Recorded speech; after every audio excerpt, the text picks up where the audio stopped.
I came from a family of 9 and I have 6 siblings in the Philippines. We are all lucky to be here, but most of you are lucky by birth.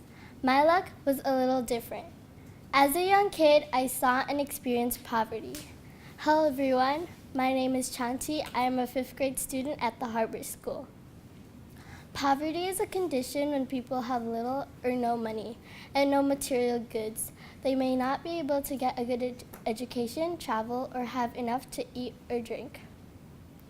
More than 3 billion people, half of the world's population, live on less than 20 Hong Kong dollars a day to pay for their food, clothes, house, electricity, water, travel, and anything else they might want or need, mostly need. The most extreme poverty is in the developing world's Africa and Asia. But poverty is a problem worldwide. 1 billion children are living in poverty and about 22,000 die every day from it. There are many reasons for poverty, but 3 important ones are the lack of education, no health care, and the cycle of poverty. We take education for granted, but Malala Yousafzai is someone who almost died protecting education for girls in her country. Without education, people cannot get good jobs.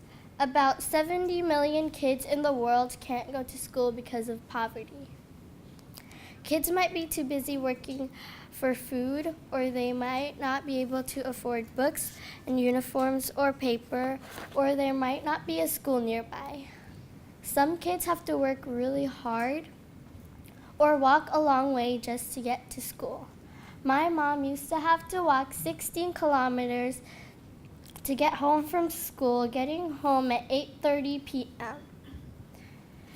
It is even harder for girls. In many countries, they are married at a very young age, our age and younger. That means they're already having babies when they are teenagers, so they can't go to school anymore. Another big cause and consequence of poverty is poor health care. People who are poor often live in ways that are not healthy, without a good place to live, without clean water, without good food, or without sanitation. Many people in the world don't have primary health care or have to travel very far to get to clinics, like this little boy getting the measles shots.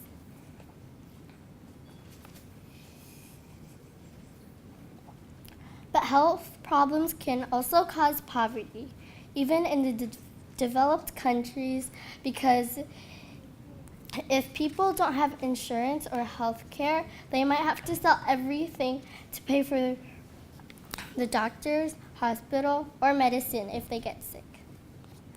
One of the biggest causes of poverty is the cycle of poverty. Kids grow up in poverty, so they can't get a good education or any education, so they can't get good jobs. And when they grow up,